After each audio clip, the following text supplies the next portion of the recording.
यांच्याशी काय बोलायचं हा मला प्रश्न पडलाय। आणि हे जे काही चित्र आहे, हे वातावरण आहे,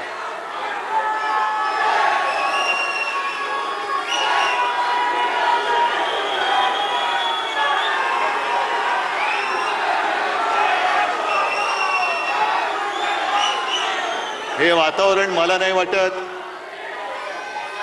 कोणाच्याही नशिबात किंवा भाग्यामध्ये असं प्रेम लिहिलं असेल।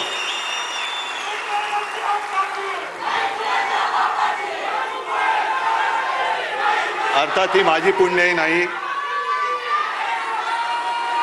ही माझ्या पूर्वजांची पुण्याई आणि तुमच्या सगळ्यांचं आतोनात प्रेम। मला वाटतं मी आता यापुढे भाषण केलं नाही आणि नुसतं आता तुम्ही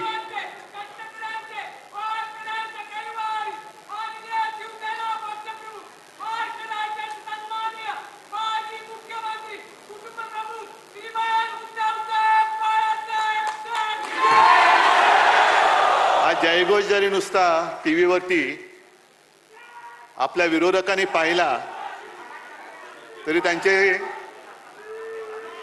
नॅपकिन सह सगळे कपडे ओले होतील।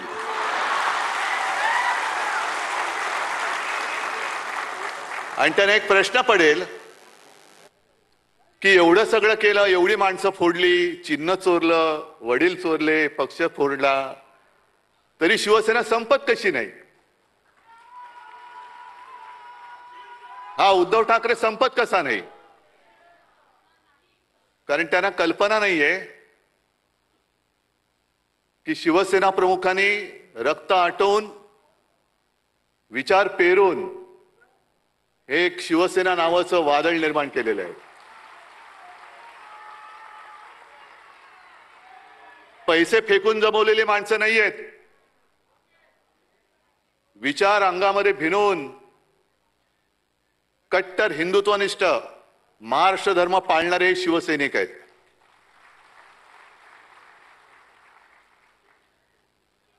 आणि मी पहिल्या प्रथम तुम्हाला सगळ्यांना वर्धापन दिनाच्या शुभेच्छा देतो। 59 वर्ष झाली हे हा जल्लोष पाहून कोणाचा विश्वास बसणार नाही,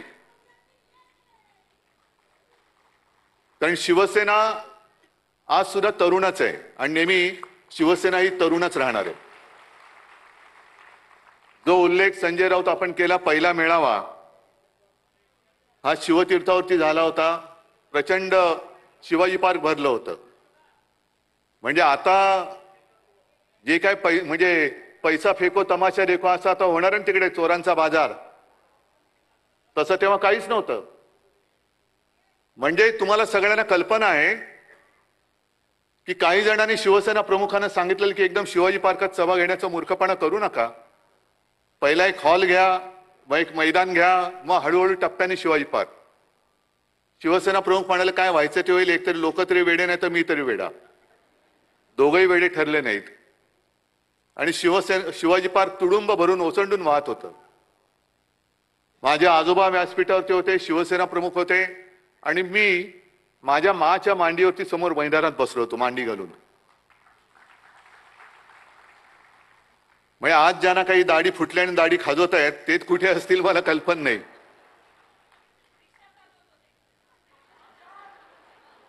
जाऊ दे, आज सगळीकडे बॅनर लागलेत, पोस्टर लागलेत, शिवसेना प्रमुखांचे फोटो आहेत। मला खरंच कीव येते की जे आपला बाप बदलतात आणि राजकारणात ज्यांना पोरं होत नाहीत, मी राजकारणात म्हणतोय, अशी लोक जेव्हा आपल्या घराणेशाहीवरती टीका करतात तेव्हा मला त्यांची कीव येते। अरे तुला होत नाही राजकारणात पोरं, आम्ही काय करू? घे, आमच्याकडे आहेत, घ्यायची तर घे, किती पाहिजेत? कारण भारतीय जनता पक्ष असाच आहे।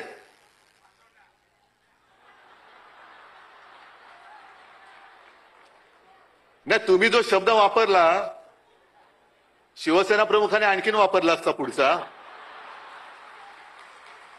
पण ते सत्य आहे. आपण सत्य नाकारतो का कधी? त्याच्यामुळे हे सत्य त्यांनी स्वीकारलं पाहिजे की त्यांना आजपर्यंत कधी पोरं नाही झाली, म्हणून दुसरे नेते हे स्वीकारायचे, ते मोठे करायचे. म्हणजे दुर्दैव असं की ज्या सरदार वल्लभभाई पटेलांनी संघावरती बंदी आणली होती, त्याच पटेलांना नेता म्हणून त्यांचा जगातला सर्वोत्तम म्हणजे सगळ्यात उंच पुतळा बांधण्याची पाळी यांच्यावरती आली. हे यांचं कर्तृत्व. आणि आपल्याला शिकवतात हिंदुत्व. ठीक आहे, आजच्या सुद्धा आपल्या वर्धापन दिनावरती भाजपची काही पाळलेली बेडकं ही डराडोराव करतील,